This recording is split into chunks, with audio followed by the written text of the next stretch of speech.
उद्या माता रमाईंची 125वी जयंती आहे आणि त्याच्यामुळे मुंबईतली तयारी आहे ती वेगवेगळ्या विभागांवर वाटून दिलेली होती आणि जवळजवळ सर्व तयारी पूर्ण झालेली आहे. मला काही आता महत्त्वाच्या मीटिंग होत्या त्या आटपून आता मी ती पुन्हा तयारीची पाहणी करेन.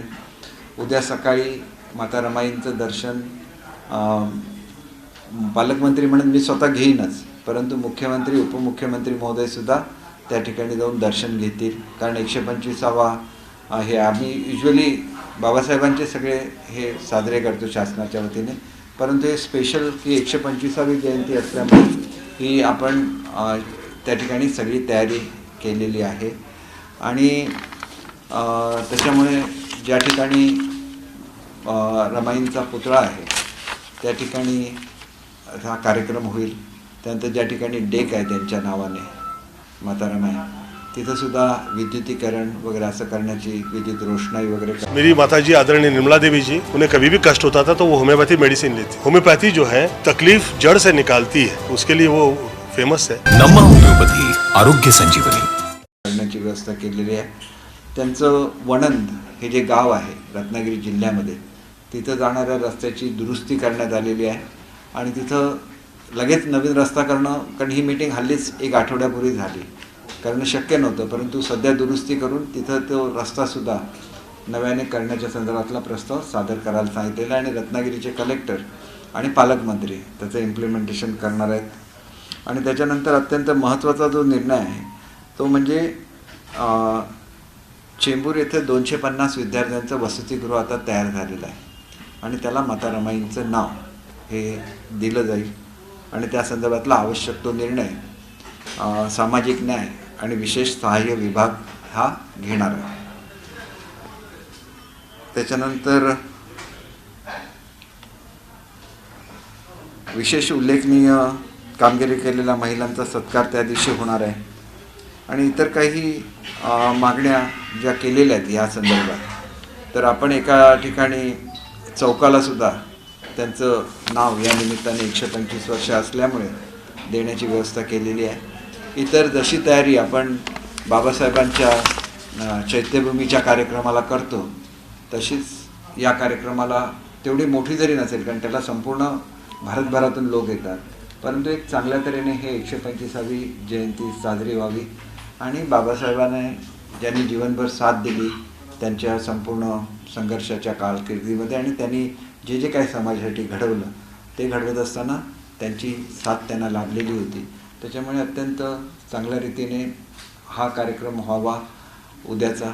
आणि त्याचबरोबर वर्षभर विविध कार्यक्रम जशा स्पर्धा असतात मुलांसाठी वगैरे ह्यासुद्धा आम्ही आयोजित करतो आहे. दुसरी बाब अशी आहे की आमची जी भरती आता सुरू झालेली आहे ABPSच्या माध्यमातून, त्याच्या संदर्भात काही अडचणी या मुलांच्या होत्या.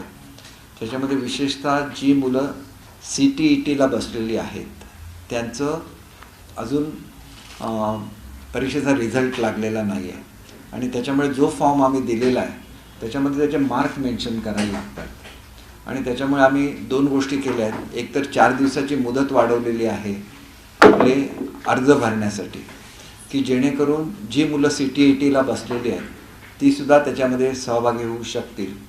आणि हे जे, कारण ते ऑनलाईन असतं त्याच्यामुळे हे जे रजिस्ट्रेशन करायला त्यांना जी अडचण आहे ती अडचण दूर केल्यानंतर ते सुद्धा आपलं रजिस्ट्रेशन करू शकतील. हा एक महत्त्वाचा भाग आहे. दुसरं असं आहे की आम्ही एक मोठं पॅकेज हे शिक्षकांना दिलेलं होतं आणि त्याचा जो GR आहे हा GR आचारसंहिता असल्यामुळे काढता आलेला नव्हता. तो सुद्धा GR आम्ही आज इश्यू केलेला आहे. आणि खरं तर आज GR आमचं युजली अशी प्रॅक्टिस असते की ज्या दिवशी GR इश्यू होतो त्याच दिवशी त्याची अंमलबजावणी सुरू होते, परंतु मी ही घोषणा ही विधान परिषदेमध्ये 2 तारीखपासून GR काढण्यात येईल अशी घोषणा केलेली होती आणि सरकारची ती घोषणा आहे आणि त्याच्यामुळे याचा जो इफेक्ट आहे तो 2 तारीखपासून सुरू होईल आणि त्याच्यामुळे GR उशिरा लागू झाल्यामुळे टीचर्सचं कुठलंही नुकसान होणार नाही. आणि आम्ही तरतूद करताना 1 महिन्याची, खरं तर या इश्यूवर खूप खोटा प्रचार हा इलेक्शनमध्ये केला गेला, त्याचा कदाचित इलेक्शनवर परिणामही झाला असेल, परंतु शेवटी आपण न्याय देतोयच असं एकदा म्हटल्यानंतर तो न्याय दिला गेलाच पाहिजे. आणि म्हणून हा GR काढत असताना तो आम्ही 1 तारीखपासून त्याची अंमलबजावणी केलेली आहे. त्याच्यामुळे ही निवडणूक लागल्यामुळे जो 1 महिना फुकट गेलेला होता टीचर्सचा, त्याचं नुकसान त्यांना होणार नाही आणि 1 तारीखपासून त्यांना ते एलिजिबल होतील. आणि हा एक ऐतिहासिक निर्णय आहे. जो 15-15, 18-18 वर्ष जे शिक्षक हे अत्यंत कमी पगारावर काम करत होते त्यांना न्याय मिळालेला आहे. जे टप्पा अनुदानावर होते त्यांना न्याय मिळालेला आहे. जे आपण तुकडीवर आलेले होते त्यांना न्याय मिळालेला आहे. जे अघोषित आहेत त्यांना न्याय मिळालेला आहे. अनेक वेळेला जीवनामध्ये असं होतं की आपण आपल्याला मिळालेली जी फॅसिलिटी आहे ती विसरतो आणि नवीन गोष्टींच्या संदर्भात चर्चा होते आणि मग तसं प्रतिबिंब स्वतःचं उमटतं. हा अनुभव जरी कटू असला तरी शासनाच्या वागण्यामध्ये कुठलाही फरक होणार नाही. शिक्षकांना न्याय देण्याची जी शासनाची भूमिका आहे ती कायम राहील आणि आपल्या असं लक्षात येईल की या निर्णयामुळे न्याय देण्याच्या संदर्भात 1 महिना अगोदरचा आम्ही त्यांना ॲडव्हान्टेज देतो आहे आणि त्याच्यामुळे जसं तो 61,000 शिक्षकांना न्याय आम्ही दिलेला आहे तो 1 तारीखपासून लागू होईल मागच्या. म्हणजे त्या संदर्भात हे एक महत्त्वाचा निर्णय आहे. दुसरं एक निर्णय की जी मागणी माझ्याकडे सातत्याने सिनियर सिटीजन्सकडून येत होती आणि लहान लहान मुलं, म्हणजे मी शाळेमध्ये खरं तर मुंबईला शाळा थोड्या नवीन प्रयोग करत असतात. त्याच्यामुळे ग्रँड पॅरेंट्स डे अनेक शाळा साजरा करतात. परंतु महाराष्ट्रभर हे घडत नाही. शेवटी आपल्याला एक भारतीय संस्कृती आपल्याकडे आहे आणि भारतीय संस्कृतीचा अपरिहार्य भाग हा जॉईंट फॅमिली म्हणजे एकत्र कुटुंब पद्धती आहे. आणि त्यावेळेला मी अनेक शिक्षण तज्ज्ञांशी चर्चा केली, अनेक शाळांच्या हेडमास्टर्सशी चर्चा केली. त्यांचं म्हणणं असं होतं की जी जॉईंट फॅमिली असते आणि जिथं आजी आजोबा काळजी घेत असतात ती मुलं अधिक आनंदी असतात. अभ्यासामध्ये सुद्धा ते अधिकची प्रगती करत असतात आणि त्याच्यामुळे ही भारतीय संस्कृती कायम राहण्याच्या दृष्टीने आजी आजोबा दिवस हा पुढच्या वर्षीपासून सर्व शाळांमध्ये साजरा केला जाईल. तो कशा रीतीने साजरा करायचा, त्यावेळेला त्यांच्या आजी आजोबांना कशा रीतीने आदरपूर्वक शाळेमध्ये निमंत्रित करायचं, मुलं तुमची कुठे शिकतात ते वर्ग त्यांना दाखवायचे, मुलांच्या बरोबर त्यांच्या काही ॲक्टिव्हिटीज, छोट्या छोट्या ॲक्टिव्हिटीज जशी संगीत खुर्ची आहे, लहान लहान ॲक्टिव्हिटीज घेऊ शकतात. काही लोक वृक्षारोपणाचे कार्यक्रम घेऊ शकतात आणि आनंदाने त्या मुलांच्या दृष्टीनं सुद्धा तो एक आनंदाचा क्षण असेल आणि आजी आजोबांना सुद्धा तो एक आनंदाचा क्षण असेल. म्हणून हा नवीन निर्णय आम्ही घेतलेला आहे आणि त्याचंसुद्धा आम्ही रितसर त्याचा GR सुद्धा आमच्या डिपार्टमेंटने काढलेला आहे. मराठी भाषेच्या संदर्भात काही अशा अडचणी माझ्या निदर्शनाला आलेल्या आहेत की मराठी भाषा ही आम्ही कंपल्सरी केलेली आहे आणि ती 10वीपर्यंत कंपल्सरी केलेली आहे. परंतु 10वीचं जे वर्ष आहे हे वर्ष स्कोरिंगच्या दृष्टीने विद्यार्थ्यांना महत्त्वाचं असतं. त्याच्यामुळे सुरुवातीपासून जे मराठी शिकले नाहीत त्यांचं स्कोरिंग त्या सब्जेक्टमध्ये होऊ शकेल की नाही ही शंका अनेक विद्यार्थ्यांच्या आणि पालकांच्या मनामध्ये आहे. त्याच्यामुळे या गोष्टीचा आम्ही अभ्यास करतो आहे आणि जसं आम्ही एन्व्हायरमेंटला ग्रेडिंग करतो तसं ग्रेडिंग 10वीच्या संदर्भात सब्जेक्टला करता येईल का याचासुद्धा आम्ही विचार करतो आहे. शेवटी मराठी भाषा ही पहिलीपासून शिकवायला सुरुवात झालेली आहे आणि त्याच्यामुळे महाराष्ट्रामध्ये येणारा प्रत्येक विद्यार्थी हा याच्यापुढे मराठी बोलू शकेल, मराठीमध्ये अभ्यास करेल, मराठीमध्ये प्रगती करू शकेल. दुसरी गोष्ट अशी आहे की आम्ही आता हायर अँड टेक्निकल एज्युकेशनचे मिनिस्टर या ठिकाणी नाही आहेत, परंतु एक चांगली गोष्ट त्यांनी केलेली आहे की इंजिनिअरिंगचा जो अभ्यासक्रम आहे हा पुढच्या वर्षीपासून तो मराठीमध्ये सुरू होणार आहे. म्हणजे इंग्रजीमधला सुरू राहील परंतु ऑप्शनल मराठीमध्ये सुद्धा ज्यांना इंजिनियर बनायचं आहे ते इंजिनिअरिंगचं शिक्षण घेऊ शकतात. आणि अशाच तऱ्हेने मेन अट्रॅक्शन काय असतं मुलांच्यामध्ये की आम्ही इंग्रजी जर शिकलो तर इंग्रजीमध्ये आम्हाला पोस्ट ग्रॅज्युएशनची किंवा ग्रॅज्युएशनची डिग्री मिळेल किंवा प्रोफेशनल डिग्री आम्हाला मिळेल आणि त्याच्यानंतर आम्ही त्याच्यामध्ये चांगल्यापैकी कामगिरी करू शकू. परंतु आता मातृभाषेमध्ये हे शिक्षण उपलब्ध झाल्यामुळे मुलं अधिक हुशार होऊ शकतील, कारण ग्रास्पिंग पॉवर सगळ्यात जास्त मातृभाषेमध्ये असते आणि त्याच्यामुळे ज्या जगामध्ये मातृभाषेमध्ये शिक्षण दिलं जातं त्या जगाने सर्वोत्कृष्ट सायंटिस्ट हे जगाला दिलेले आहेत. त्या देशाने सर्वोत्कृष्ट नोबेल पारितोषिक विजेते जगाला दिलेले आहेत आणि त्याच्यामुळे पहिल्यांदाच इंग्रजांच्या इंग्रजीच्या जोखडातून आपली मुलं मुक्त होत आहेत. त्यांना इंग्रजीचा ऑप्शन तर आहेच, कारण इंग्रजी आम्ही त्यांना शिकवतोच, परंतु आपल्या मातृभाषेमध्ये त्यांना ग्रॅज्युएट होण्याची, स्वतःचं करिअर बनवण्याची संधी मिळणार आहे. आणि त्याच्यामुळे जे संशोधनाचं एक आहे की आपण ज्याला म्हणतो की मेक इन इंडियामध्ये संशोधनसुद्धा भारतामध्ये झालं पाहिजे. आणि ते संशोधन एवढ्या उच्च दर्जाचं पाहिजे की त्याच्यासाठी तुमचा ब्रेन हा इंग्रजीचं ट्रान्सलेशन करण्यामध्ये खर्च होता कामा नये, तो एक्झॅक्टली त्या संशोधनावर खर्च झाला पाहिजे. आणि त्या दृष्टीने सुद्धा घेतलेला हा महत्त्वाचा निर्णय जो घ्यायचा आहे त्याच्या संदर्भात मी डिपार्टमेंटला चर्चा करायला सांगितलेली आहे. मुलांवर कुठल्याही परिस्थितीमध्ये 10वीमध्ये टेन्शन येता कामा नये, ही सुद्धा मुलांची काळजी घेण्याची आमची जबाबदारी आहे. जसे मराठी भाषा शेवटपर्यंत पोचवण्याची आमची जबाबदारी आहे, तसंच ही सुद्धा आमची जबाबदारी आहे. दुसरी गोष्ट अशी आहे की एक अपेक्षा ही साहित्य संमेलनाच्या अध्यक्षांनी डिपार्टमेंटकडून केलेली आहे की आमच्या डिपार्टमेंटच्या वतीने आणि आमच्या साहित्य मंडळाच्या वतीने जे पुरस्कार दिले जातात, हे पुरस्कार एकदा दिल्यानंतर ते परत घेण्यात येऊ नये. या संदर्भात सुद्धा त्यांनी जी सूचना केलेली आहे त्याचा अभ्यास करून सगळे अधिकार आम्ही खरं तर साहित्य मंडळाला दिलेले आहेत. काही एक आचारसंहिता जी साहित्य संमेलनाचे अध्यक्ष आहेत आणि अखिल भारतीय साहित्य संमेलनाचे अध्यक्ष आहेत त्यांच्याशी चर्चा करून ते असं ठरवतील की जेणेकरून कुठलाही पुरस्कार दिल्यानंतर तो परत घेण्याची पाळी सरकारवर येता कामा नये. ही काळजीसुद्धा आम्ही अवश्य घेऊ. अत्यंत महत्त्वाची सूचना आहे, त्याचं पालन आम्ही निश्चितपणे करू. दुसरी बाब अशी आहे की आम्ही अनुदान वाढवल्यानंतर त्याच्यामधून कुठलीही अशी अपेक्षा केलेली नाही की आम्हाला स्टेजवर बसवावं किंवा काय करावं. तर असा काही गैरसमज असेल तर तो कृपया मनातून काढून टाकावा. प्युअरली अपेक्षा अशी आहे की हा खर्च करत असताना अनेक लोकांची मदत घ्यायला लागते. ही मदत अनेक वेळेला मिळते, अनेक वेळेला मिळत नाही. अशा परिस्थितीमध्ये कुठलीही अडचण ही साहित्यिकांना येता कामा नये, कारण साहित्यिकांचा महाराष्ट्र शासनावर तेवढाच अधिकार आहे जेवढा इतर सर्वांचा आहे, किंवा त्याच्यापेक्षा थोडासा अधिकचा अधिकार त्यांचा आहे. आणि म्हणून आम्ही जे निर्णय घेतले त्याच्यामध्ये आमची भूमिका, कालसुद्धा मी ज्याला साहित्य संमेलनाला गेलो त्यावेळेला तिथं वारा होता प्रचंड आणि समय पेटत नव्हती. त्यावेळेला CM साहेबांनी आपले हात असे धरलेले होते आणि आम्ही हात धरले होते आणि प्रत्यक्षात प्रज्वलन हे साहित्यिकांच्याच हाताने झालं. आणि त्याच्यामुळे साहित्यिक ही खऱ्या अर्थाने ज्योतीसारखे असतात आणि ती ज्योती त्याच्यावर वारा येऊ नये म्हणून जे प्रोटेक्शन द्यायला लागतं तेवढीच भूमिका शासनाची राहणार आहे. आणि कुठलंही इंटरफिअरन्स हे साहित्यामध्ये करणार नाही किंवा करण्याचा आमचा उद्देश सुद्धा नाही. आणि त्याच्यामुळे मला एक गोष्ट आपल्याला निश्चितपणे सांगायचं आहे की ज्याला अनेक साहित्यिक हे मुंबईला येतात त्याला त्यांना कुठे राहायचं हा प्रश्न मुंबईमध्ये निर्माण होतात. अगदी आमच्या साहित्य मंडळाचे सदस्य असतील, विश्वकोश मंडळाचे सदस्य असतील, तरी त्यांना कुठे राहायचा हा प्रश्न निर्माण होतो. आणि त्याच्यामुळे आम्ही 2 निर्णय घेतलेले जे अतिशय महत्त्वाचे आहेत मराठी भाषेच्या दृष्टीने आणि साहित्याच्या दृष्टीने.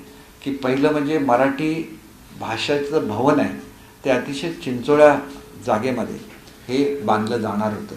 तिथं जे त्याची ऑडिटोरियम आहे हे 230 कॅपॅसिटीचं ऑडिटोरियम होणार होतं. कुठलाही जर चांगला कार्यक्रम घ्यायचा असेल तर मिनिमम तुम्हाला 500पेक्षा जास्तची सिटिंग कॅपॅसिटी लागते. दुसरी गोष्ट अशी आहे की जे आपण त्या ठिकाणी चर्चा वगैरे करण्यासाठी छोट्या छोट्या चेंबर्स लागतात, ह्या ज्या चेंबर्स आहेत या चेंबर्ससुद्धा आपल्याला त्या ठिकाणी असायला लागतात. त्यानंतर साहित्याचं, मराठीचं वेगवेगळ्या एक्झिबिशन्स, त्यांच्या लायब्ररीज, रीडिंग रूम्स आणि ह्या सगळ्या एकाच ठिकाणी असताना जी आमची 4ही मंडळं आहेत मराठी भाषेची, जी संशोधन करतात, जी साहित्यावर अभ्यास करतात, विश्वकोशावर अभ्यास करतात, आपलं ट्रान्सलेशन जे आहे वेगवेगळ्या GRचं ते सुद्धा आमच्या मराठी भाषेच्या विभागातून केलं जातं. ही सर्व जी ऑफिसेस आहेत ही नव्या मुंबईला पाठवण्याचा पूर्वीचा निर्णय होता. हा निर्णय आम्ही रद्द केलेला आहे आणि ही सर्व ऑफिसेससुद्धा त्याच बिल्डिंगमध्ये असणार आहेत. आणि अतिशय आयकॉनिक अशी बिल्डिंग होईल, कारण शिक्षण खात्याचा शेजारचा जो प्लॉट आहे, मी स्वतः शिक्षण मंत्री असल्यामुळे दोन्ही प्लॉट एकत्र करून आम्ही भव्य अशी इमारत त्या ठिकाणी बांधतो आहे, जेणेकरून सगळेच्या सगळी कार्यालयं ही एका ठिकाणी असतील. संशोधनाच्या संदर्भात कुठल्याही मराठी माणसाला काहीही पाहिजे असेल तरी अंडर वन रूफ ते अवेलेबल होईल. आणि साहित्यिकांसाठी जी एक आम्हाला सोय करायला लागेल की छोटी छोटी संमेलनं होतात जसं कवी संमेलन आहे, त्याच्यानंतर ललित कला लिहिणार, ललित वाङ्मय लिहिणाऱ्यांचं वेगळं संमेलन, असे वेगवेगळ्या साहित्याचे जे वेगवेगळे भाग असतात. परत वेगवेगळे जे विभाग आहेत, आमचे एकंदर 7 विभाग आहेत, म्हणजे 6 आपले विभाग आहेत आणि एक त्याच्यामध्ये आपला मुंबई वेगळा विभाग असल्यामुळे मुंबई साहित्य, कोकणचा वेगळा विभाग झालेला, असे म्हणजे 7 झालेले आहेत. ह्या 7ही साहित्य मंडळांना त्या ठिकाणी जर संमेलनं घ्यायची असतील तर ही संमेलनं कम्पॅरेटिव्हली साहित्य संमेलनापेक्षा छोटी असतात. त्यामुळे 500 ते 700चा हॉल तिथं असेल आणि त्यांच्या ज्या चर्चा असतात साहित्याच्या वेगवेगळ्या विभागाच्या, त्याच्यासाठी छोटे छोटे हॉल असतील तर कायमस्वरूपी कुठलाही खर्च न अधिक करता त्यांनाही लहान लहान संमेलनं घेता येतील अशी व्यवस्था केली आहे. जे साहित्यिक त्या ठिकाणी येतील त्यांच्यासाठी लायब्ररी, रीडिंग रूम्स आणि मुख्य गोष्ट म्हणजे मुंबईमध्ये साहित्यिकांना राहण्याची सोय नसते आणि सर्व साहित्यिक म्हणजे ज्या मंडळाचे सदस्य असतील आणि ज्यांच्याकडे ऑफिशियल लेटर असेल मंडळाचं, त्यांना त्या ठिकाणी राहण्याची कमी खर्चामध्ये आणि चांगली सोय ही उपलब्ध करून देईल. त्याचं डिझाईन करताना सुद्धा मी असं सांगितलेलं आहे की ही जर ज्या ठिकाणी हॉलच्या शेजारी जे रेस्टॉरंट असणार त्याची बैठक व्यवस्थासुद्धा तुम्ही ओपनमध्ये किंवा पुस्तकं वाचायची असेल तर तिथं आमच्याकडे चांगलं असं गार्डन करायला सांगितलं आणि त्या ठिकाणी ही सगळी व्यवस्था करायला सांगितलेली आहे. तिसरा आणि महत्त्वाचा निर्णय जो मी पूर्वीसुद्धा तुम्हाला सांगितलेला आहे की मराठी विश्वकोशाचं अतिशय सुंदर अशी इमारत आम्ही तयार करतो आणि ते लक्ष्मण शास्त्री जोशींचं ते स्मारक म्हणून सुद्धा ती इमारत असेल आणि या सगळ्या सोयी या त्या ठिकाणी सुद्धा असतील. विश्वकोशाची उत्कृष्ट लायब्ररी, रीडिंग रूम्स, तिथं विद्यार्थी मोठ्या प्रमाणात येतात विश्वकोशासाठी आणि आमचं कुमारकोशाचं काम आता सुद्धा अंतिम टप्प्यावर आहे आणि त्याच्यामुळे मुलंसुद्धा त्या ठिकाणी येत असणार आणि त्या मुलांच्यासाठी राहण्यासाठी डॉर्मेटरीज, त्यांच्या इतर व्यवस्था या सगळ्या त्या ठिकाणी मराठी भाषा विभागाच्या वतीने करण्यात येईल. त्यामुळे ज्याप्रमाणे मी आपल्याला सांगितलं की साहित्यामध्ये त्यांना इन्फ्रास्ट्रक्चर पुरवणं, इतर सोयी पुरवणं हे जास्त जबाबदारी ही शासनाची असणार आहे आणि साहित्यासाठी काम करणं आणि ते साहित्य कशा रीतीने बहरत जावं याच्यासाठी काम करणं ही साहित्यिकांची जबाबदारी राहणार आहे. दुसरी एक अपेक्षा साहित्य याचे अध्यक्ष चपळगावकर साहेबांनी अशी केलेली आहे की साहित्य मराठी विश्व संमेलन आम्ही हे केलं होतं, त्याच्यामध्ये सुद्धा साहित्यिकांचा वाटा असावा म्हणून आम्ही पुढच्या वेळेला ह्याची रचना पूर्णपणे बदलून जे आपण कार्यक्रम करतो त्याच्यामध्ये साहित्यिकांची मतं घेऊन आणि त्यांच्या साधारण सहमतीने कार्यक्रमाचं वेगळं असं नियोजन आपल्याला करता येईल का याचा आम्ही प्रयत्न करणार आहोत. आणि दुसरं, मराठी भाषेचा विकास होत असताना एक गोष्टीचं मी लक्षात घेतलेलं आहे, एकतर साहित्यिकांनी त्याच्यामध्ये सहभागी व्हायला लागतं किंवा मराठी भाषेचा विकास होण्यासाठी छोटी छोटी युवक मंडळं ही मराठी प्रमोट करणारी जागोजागी स्थापन झाली पाहिजे. आणि आपला जो हा मेट्रोपॉलिटन रिजन आहे त्याच्यामध्ये नवी मुंबईसुद्धा येतं, त्याच्यामध्ये मीरा भाईंदरसुद्धा येतं, कल्याण डोंबिवलीसुद्धा येतं, नवी मुंबई येतं, मुंबई येतं, तर इथं या मंडळांची जास्त आवश्यकता आहे. कारण ही मंडळं जर ॲक्टिव्ह झाली तर महाराष्ट्रामध्ये येणारे जे मराठी स्पीकिंग नसलेली लोक आहेत म्हणजे मराठी जे बोलत नाहीत अशा लोकांमध्ये सुद्धा मराठीची आवड निर्माण करण्याची एक मोठी भूमिका हा युवक वर्ग निर्माण करू शकतो. म्हणून साहित्य मंडळं तर पाहिजेतच, बरोबर त्याच्याचबरोबर हा प्रसार करणारी जी युवक मंडळं असतील तीसुद्धा नवीन कन्सेप्ट आम्ही या वर्षीपासून अंमलबजावणी करण्याचा प्रयत्न करतो आहे, ते सुद्धा आम्ही निश्चितपणे करू. वरळीमध्ये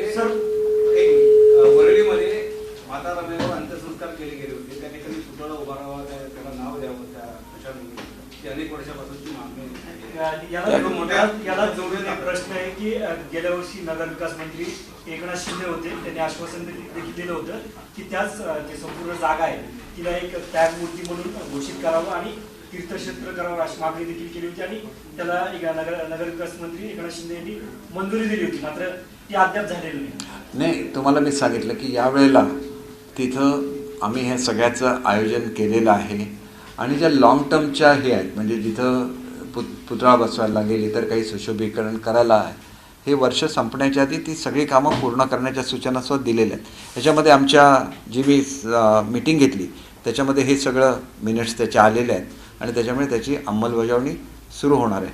लाँग टर्मचं जसं मी सांगितलं की त्यांच्या मूळ गावी जाणारा रस्ता आता जरी रिपेअर केला असला तरी पावसाळ्यापूर्वी तो रस्ता डांबरीकरण करून व्यवस्थित तयार केला जाईल जेणेकरून माता रमाईंच्या गावाला ज्यांना जायचं असेल आणि तिथल्या त्यांच्या स्मारकाचं दर्शन घ्यायचं असेल ते सुद्धा होऊ शकेल. आणि ज्या ठिकाणी पुतळ्याच्या संदर्भात जी सुशोभीकरणाची मागणी आहे ती सुद्धा आम्ही मान्य केलेली आहे. आणि ह्या वर्षाच्या पूर्ततेच्या पूर्वी ते सुद्धा पुढच्या वेळेला ज्यावेळेला कार्यक्रम होईल त्याला तो चांगल्या ठिकाणी चांगल्या ह्याच्यामध्ये होईल. कर्तृत्ववान महिलांचा आपण सन्मान करणार आहात, परंतु त्या समाजातील वंचित घटकातील महिला आहेत त्यांना रोजगाराच्या आणि उद्योगाच्या संधी असे काही या योजनेमध्ये समावेश आहे काय किंवा करणार आहात का? यावर्षी खरं तर महिलांसाठी रोजगार ही संकल्पना संपूर्ण मुंबई शहरामध्ये आणि महाराष्ट्राच्या वेगवेगळ्या भागांमध्ये राबवली जाणार आहे. आणि आपण बघितलेलं आहे की त्याच्यासाठी मोठ्या प्रमाणात तरतूद ही मुंबईचं आता जे बजेट आलं त्याच्यामध्ये केलेली आहे आणि महाराष्ट्राचं बजेट लवकरच येणार आहे. त्याच्यामुळे स्वयंरोजगार हे शेवटपर्यंत रुजवण्याचं विशेषतः महिला वर्गांमध्ये माता रमाईच्या जयंतीनिमित्त हा जो आमचा उपक्रम आहे हा असा औचित्यपूर्ण आहे की माता रमाईंचं हे 125वें वर्षसुद्धा आहे. शतकोत्तर रौप्य महोत्सव ज्याला आपण म्हणतो तसं महोत्सव ह्याला महोत्सव नाही आहे, ही जयंती आहे, परंतु आपण शतकोत्तर रौप्य असं ह्याला म्हणतो. तर 125वां आहे आणि फार त्याचं औचित्य साधून आपण दिलेली जी सूचना आहे त्याची अंमलबजावणी निश्चितपणे केली जाईल. रमाई घरकुलाच्या संदर्भात सुद्धा ती रक्कम वाढावी अशी सुद्धा संबंधित संघटनांनी मागणी केली आहे. ही त्यांची मागणी जी आहे ती सुद्धा आम्ही उपमुख्यमंत्री महोदयांपर्यंत नेऊ आणि त्याचा सहानुभूतीपूर्वक विचार करू. आपण जो आजच्या आजोबा दिवस जो साजरा करणार आहोत हा सर्व शाळांमध्ये होईल का? ICSE सर्व शाळांमध्ये होईल तसं सर्क्युलर काढण्यात येईल. आजपासून एक विषय खूप चर्चेचा सुरू आहे तो शिक्षण विभागाशी संबंधित. मुघलांचा इतिहास शिक्षण विभाग काढणार यावरून एक वक्तव्य केलं. काय शिक्षण विभागाकडून काही ज्यावेळेस विनोद तावडे शिक्षण मंत्री होते त्यावेळेस त्यांनी एक मत मांडलं होतं की शालेय पुस्तकातून मुघलांचा इतिहास काढला जाईल. त्याच्यावरनं काल जितेंद्र आव्हाडांनी आज देखील जितेंद्र आव्हाडांनी एक वक्तव्य केलं. ते म्हणतात की विनोद तावडे आणि शिक्षण विभाग हा जर मुघलांचा इतिहास काढला असेल तर छत्रपती शिवरायांचं शौर्य पुढे दाखवणार. एक गोष्ट आपण लक्षात घेतली पाहिजे की कालच मी जवाहरलाल नेहरू युनिव्हर्सिटीच्या व्हाईस चान्सलरचं मॅडमचं भाषण ऐकलं. त्याच्यामध्ये असं आहे की आपल्यावर ज्या लोकांनी अतिक्रमण केलं त्याची माहिती पाहिजे, तो इतिहास आहे, परंतु त्याला ज्या शौर्याने तोंड दिलं गेलं ते तर ऑल इंडिया लेवलचं भाषण होतं, पण त्याच्यामध्ये मराठा सरदारांच्या इतिहासाचा 300 वर्षाच्या इतिहासाचा गौरवपूर्ण उल्लेख हा त्यांनी केलेला आहे. आणि एका अर्थाने ज्यावेळेला भारतातल्या युनिव्हर्सिटीमध्ये ज्याला भाषण केलं जातं आणि जो मराठा ज्याला आपण मराठा म्हणतो म्हणजे मराठा शूर सरदार, हे काय जातीयवाचक मी हे म्हणत नाही की मराठा शूर सरदार म्हणजे जे शिवरायांचे मावळे होते, त्यांचे सरदार होते, त्यांनी ज्यांना राज्य वेगवेगळी दिली होती ते राज्यकर्ते होते, या सगळ्यांचा जो इतिहास आहे तो अत्यंत दैदिप्यमान आहे. आणि असा इतिहास संपूर्ण भारतामध्ये कधीही घडलेला नाही आहे भारताच्या इतिहासामध्ये की एवढं प्रचंड अशी लढाई जी आणि भारतावर पूर्ण त्यांनी अधिराज्य केलेलं होतं. म्हणजे थेट तंजावरपासून ते दिल्लीपर्यंत सगळा प्रदेश त्यांनी काबीज केला. एवढंच नाही तर अफगाणिस्तानच्या राजाने पंजाबमध्ये जे अतिक्रमण काढलेलं होतं ते सुद्धा त्यांना धुडकावून बाहेर लावलं. आणि त्याच्यानंतर पानिपतची 3री लढाई झाली. पहिली 2री लढाईमध्ये आपण बघितलं की 3ऱ्या लढाईमध्ये जर शूर मराठा सरदार त्याने आपलं बलिदान दिलं नसतं, शेवटी हे देशाच्या रक्षणासाठी बलिदान होतं, कारण पंजाब ही बॉर्डर आहे भारताची आणि त्याच्या रक्षणासाठी ज्याला पंजाबमधून अतिक्रमण व्हायला लागलं अफगाणिस्तानाच्या राजाचं त्यावेळेला झालेलं हे आहे. आणि विशेषतः ज्यावेळेला त्यांच्याकडे अन्नधान्याचा तुटवडा निर्माण झाला, कारण खूप काळ ही मोहीम चालली, त्याच्यामध्ये पावसाळा सुरू झाला, तिथल्या नद्यांच्याबद्दल एवढी त्यांची खोली वगैरे ह्याचं एवढी जजमेंट ही मराठा सरदारांना नव्हती. अशा काळामध्ये दुसऱ्या बाजूने अफगाणिस्तानच्या सैन्याने ती नदी क्रॉस केली आणि पाठीमागून हल्ला केल्यानंतर या लढाईचा वेगळा असा निकाल लागला आणि तिथे लाखो मराठी शूर सरदारांचं रक्त सांडलेलं आहे. आणि म्हणून त्याला काला आम म्हणतात. पानिपतच्या तिथे जो झाड होतं त्याला, कारण त्या रक्ताने ती भूमी संपूर्ण हे झाली. परंतु मराठा सरदार मागे सरले नाहीत आणि अशी एकमेव लढाई की जी लढल्यानंतर विजयी राजा हा परत आपल्या देशी परतला. म्हणजे एवढं शौर्य की भारतावर राज्य करण्या एवढी सुद्धा हिंमत ही त्या राज्याने दाखवली नाही. भारतामध्ये आपल्याला कुठल्या गोष्टींना तोंड द्यायला लागेल याची जाणीव त्याला पानिपतच्या लढाईतून झाली आणि अफगाणिस्तानचा राजा पुन्हा अफगाणिस्तानला गेला, हा इतिहास आहे. आणि म्हणून भारताच्या सीमेचं रक्षण शूर मराठी सरदारांनी केलेलं आहे. आणि त्याची आठवण ही आपल्या आता जे राज्यगीत आहे त्याच्यामध्ये सुद्धा एक कडवं आहे ज्याच्यामध्ये ह्याची आठवण झालेली आहे की सीमेच्या रक्षणासाठी आपल्या लोकांनी प्राणाची आहुती दिलेली आहे. मग हा जो इतिहासाचा भाग आहे हा मोठ्या प्रमाणात लोकांच्या समोर येत नाही. आपण काय मोगलांचा इतिहास काढून टाकत नाही आहे, पण बाबराचा मुलगा कोण, त्याच्यानंतर त्याचा मुलगा कोण, त्याचा मुलगा कोण, त्याने किती प्रांत जिंकले, ह्याच्याच बरोबर त्यांच्याशी लढाया कोणी केल्या आणि त्या लढाईमध्ये किती म्हणजे छत्रपती शिवाजी महाराजांनी जो विचार रुजवला तो हिंदवी स्वराज्याचा विचार होता.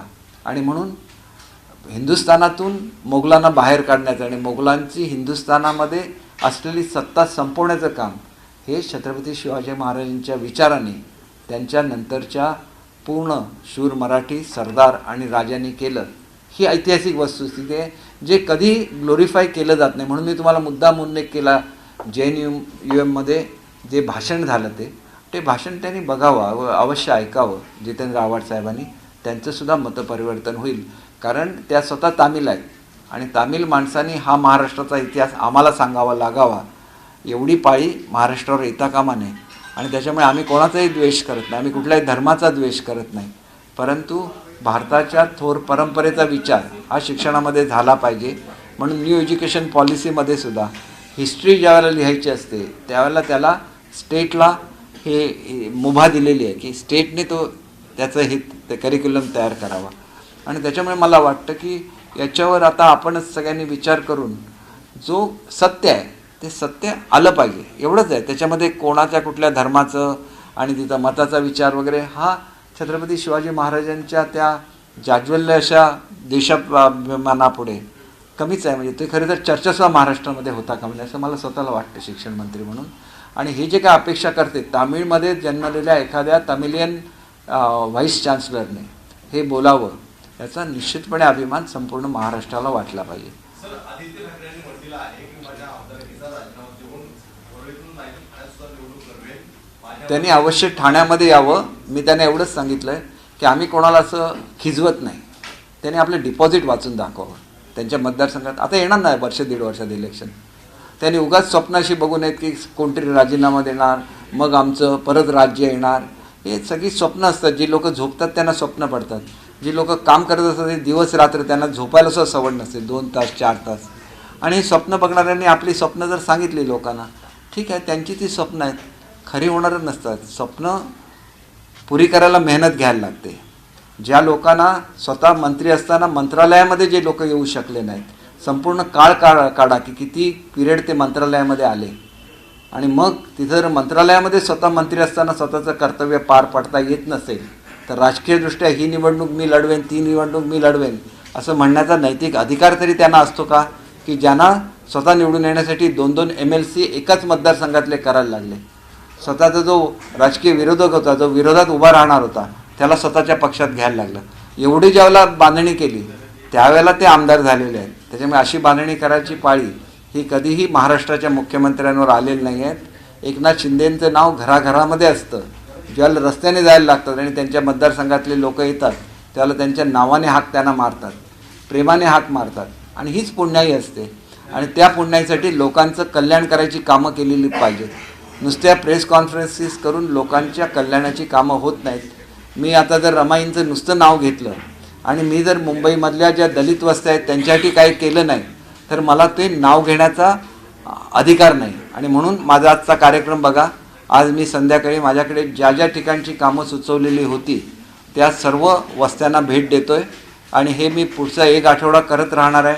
आणि तिथे सुद्धा माझी प्रायोरिटी ठरलेली आहे की सगळ्यात आधी तिथं समाज भवन आहे की नाही ते बघेन.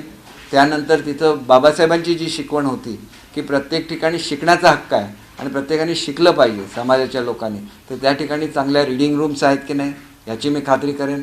नसेल तर चांगल्या रिडिंग रूम्स, चांगल्या व्यायामशाळा, अशा सुविधा की केवळ नुसतंच तिथं एखाद्या ठिकाणी पेवर ब्लॉक बसवून टाकले म्हणजे तिथल्या लोकांचं कल्याण होत नाही. तर त्याच्यामध्ये त्यांना स्किल डेव्हलपमेंटच्या काही शाखा तिथं सुरू करता येतील का, स्किल डेव्हलपमेंटमधून आपल्याला रोजगार निर्माण करता येईल का.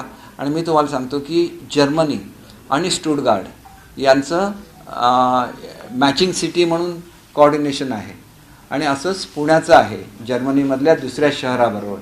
आणि दोन्ही शहरं जर्मनीमधल्या एकाच राज्याची भाग आहेत. आणि त्याच्यामुळे काल आमची जी चर्चा झाली त्यांच्याबरोबर, ती चर्चा कशा संदर्भात झाली की त्यांना जी मॅनपॉवर लागते ती मॅनपॉवर आम्ही इथं स्किल डेव्हलपमेंटमधून करू शकू का, त्यांना जर्मनी एक्झाम हे देऊ शकू का, जर्मन बोलण्याचं शिक्षण. आणि मग त्या मुलांना नोकऱ्या जर आमच्या मॅचिंग सिटीने दिल्या तर ते जे बंधुत्वाचं नातं आहे ते अधिक दृढ, अधिक बळकट असेल असा विचार करून आम्ही लोक काम करत असतो. आम्हाला अशा दुसऱ्याला आव्हानं देणं, घाणेरडं बोलणं, खिजवणं या गोष्टी आमच्या संस्कृतीमध्ये बसत नाही. आमचं वर्क कल्चर, मुंबईचं वैशिष्ट्य आहे मुंबईचं वर्क कल्चर. मुंबईचा मनुष्य दिवसरात्र काम करत असतो आणि मुंबईचा पालकमंत्री मी जर झालो असेल तर मला सुद्धा दिवसरात्र काम करायलाच लागेल मुंबईसाठी. आणि म्हणून आम्ही ते करत राहतो. कोण काय बोलतं आणि त्यांची उत्तरं देण्यामध्ये आम्ही वेळ दवडणार नाही. आम्ही काम लोकांसाठी करत राहू. आणि मलासुद्धा त्यांच्याबद्दल अतिशय आदर आहे, पण सारखं सारखं असं बोलत राहिले तर मलासुद्धा हे काढायला लागतं की किती वेळा येत होते, किती वेळा लोकांना भेटत होते, किती वेळेला आमदारांना भेटत होते. या सगळ्या गोष्टी मग मनात नसतानासुद्धा काढायला लागतात. आणि हे जनतेला कळलंच पाहिजे, हे सर्वसामान्य शिवसैनिकाला कळलंच पाहिजे. अशा तऱ्हेची घाणेरडी वागणूक झाली सर्वसामान्य लोकांची, त्यांना भेटायचे नाही, आमदारांना मानसुद्धा द्यायचा नाही. आणि मग लोकांच्या मनामध्ये एक तीव्र अशी भावना निर्माण होते की अरे हे आम्ही उभं केलेलं विश्व आहे आणि हा आम्ही ज्यांच्याबरोबर गेलो त्या बाळासाहेबांचा विचार आहे, आम्हाला तिथंच किंमत नाही. ही भावना लोकांच्या मनामध्ये निर्माण झालं हे खऱ्या अर्थाने त्यांचं अपयश आहे. आणि आपल्या अपयश शिंदेसाहेबांच्या माथ्यावर थोपण्याची कुठलीही गरज नाही आहे असं मला वाटतं. त्यांनी अधिकचं काम करावं, जीवनामध्ये यशस्वी होण्याचा प्रयत्न करावा, दुसऱ्याला MLC न करता स्वतः MLA होण्याचा प्रयत्न करावा. नाहीतर MLCंची संख्या महाराष्ट्रातली MLA आहेत त्याच्या दुप्पट करायला लागेल. जर प्रत्येकाला अशा रीतीने निवडून यायचं असेल की 2-2 MLC करायचं आणि आता MLA व्हायचं तर 288 गुणिले 2 एवढं मोठं सभागृह हे महाराष्ट्राला बांधायला लागेल. म्हणून असे MLA असण्यापेक्षा स्वतः लोकांना भेटणारे MLA असावे, लोकांना भेटून त्यांचं प्रेम मिळवणारे मंत्री असावेत, एवढीच मी ईश्वरचरणी प्रार्थना करतो. तुम्ही जे 4 दिवस वाढवले कुठे म्हणलं ते जरा डिटेल सांगा. हां, आम्ही असं केलेलं आहे की लोकांना त्याच्यामध्ये मार्क भरायला लागतात आणि त्याच्यामुळे त्यांचा फॉर्म जो असतो तो अपलोड होत नाही. नाही, आम्ही जी एजन्सी नेमलेली आहे नाही, TAIT ही लोकांना नोकऱ्या देणारी परीक्षा असते. आणि TET ही जी परीक्षा असते, अहो जरा थांबा ना एक मिनिट. TET ही जी परीक्षा असते ही TET परीक्षा ही एलिजिबिलिटी म्हणजे तुम्हाला शिक्षणामधली तुमचा असलेला दर्जा शिकवणारी ठरवणारी परीक्षा असते. म्हणजे प्रत्येकाला TET परीक्षा पास झाल्यानंतरच नोकरीची अपॉर्च्युनिटी मिळत असते. किंवा पूर्वी ही TET परीक्षा नव्हती म्हणून जे शिक्षक पूर्वी लागलेले होते त्यांना पुन्हा TET परीक्षा देण्याच्या संदर्भात काही ठराविक पिरियडच्या नंतर ही परीक्षा देण्याचं त्यांच्यावर बंधन होतं. आणि जे त्या परीक्षेमध्ये पास राहिले आणि जे नापास झाले ते त्या शिक्षकांच्या ह्याच्यापासून त्यांना शिक्षक म्हणून काम करता येणार नाही. आता इथं असं झालेलं आहे की काही लोकांनी TET एलिजिबिलिटी परीक्षा दिली परंतु त्याची मुदत संपलेली आहे, कारण पुन्हा ती परीक्षा द्यायला लागते. अशा परिस्थितीमध्ये त्यांचा फॉर्म ॲक्सेप्ट व्हावा याच्यासाठी जी वेबसाईट आहे त्याच्यामध्ये दुरुस्त करण्याच्या सूचना हे आमच्याकडून त्या संस्थेला जाणार आहेत जी परीक्षा घेणार आहे. आणि त्याच्यामुळे असे फॉर्म स्वीकारायला लागल्यानंतर मुलांचे सगळ्यांचे फॉर्म स्वीकारले जावे म्हणून त्यांना काही मुदत वाढून दिली. 4 किंवा 5 मला तर एक्झॅक्ट हे होत नाही, परंतु 4 दिवस किंवा 1 आठवडा अशी ती मुदत. त्याचं आता लवकरच पब्लिकेशन होईल त्यावेळेला तुम्हालासुद्धा कळेल की ही मुदत वाढलेली आहे. त्याच्यामुळे कुठल्याही मुलावर अन्याय होणार नाही, त्यांना ह्या परीक्षेला बसण्याची संधी मिळेल. सर, 7 महिन्यामध्ये आपल्या सरकारने जवळजवळ 43 कोटी जाहिरातीवर खर्च केला.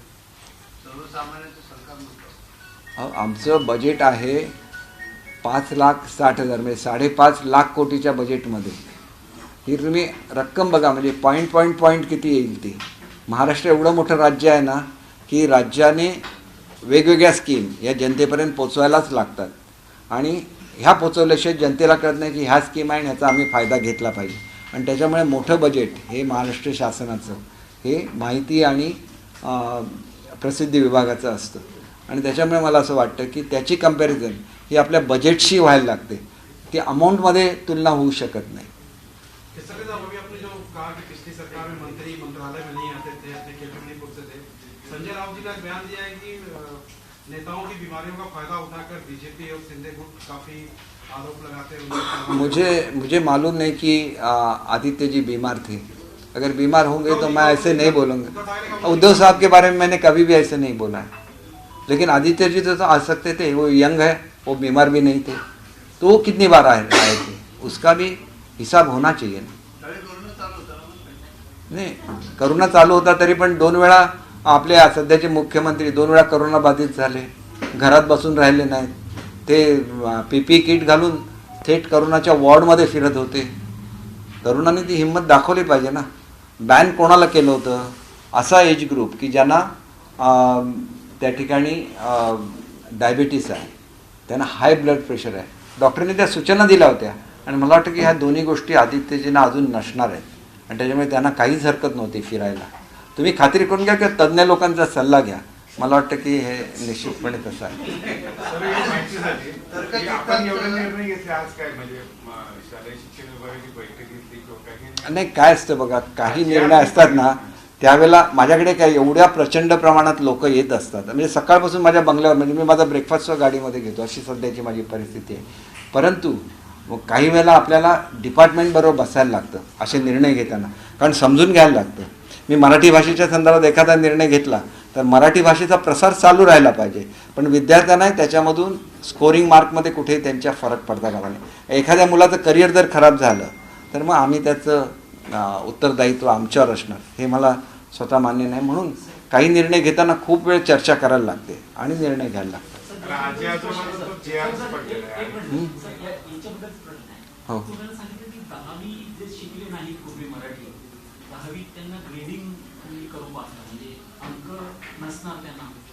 काय असतं बघा, जो आत्ता मुलगा 9वीतून 10वीत गेलं तर त्याला ज्या सिलेबस दिला आहे ना सेंट्रल ह्याने, म्हणजे सेंट्रल बोर्ड किंवा इंटरनॅशनल बोर्डने, तो खूप कठीण आहे आणि तो मुलगा त्याच्यामध्ये पास होऊ शकेल की नाही हा शंका. म्हणजे बरीचशी मुलं फेल झाली त्या पर्टिक्युलर सिलेबसमध्ये.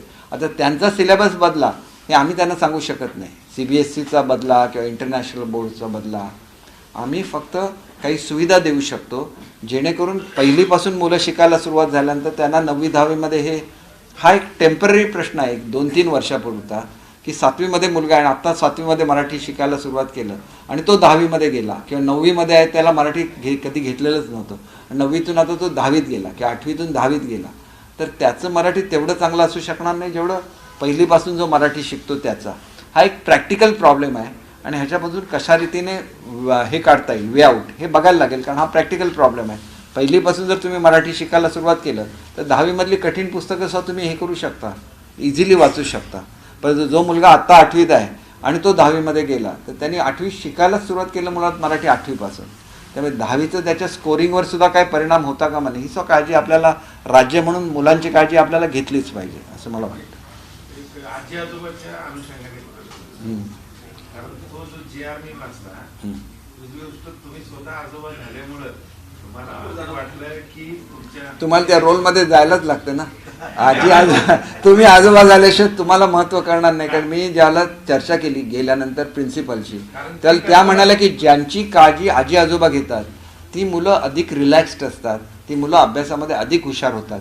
मग आपल्याला जॉईंट फॅमिलीचं महत्त्व हे संपूर्ण नवीन पिढीला पटवून दिलंच पाहिजे की आजी आजोबा मुलांच्या बरोबर असण्याचं किती महत्त्व आहे. नाहीतर काय आलं की आता फ्लॅट संस्कृतीमध्ये लगेच नवीन फ्लॅट घेतात आणि आजी आजोबांना मुलांची भेटसुद्धा मिळत नाही. त्यांना निदान एवढं तरी एक सुख मिळालं. हां,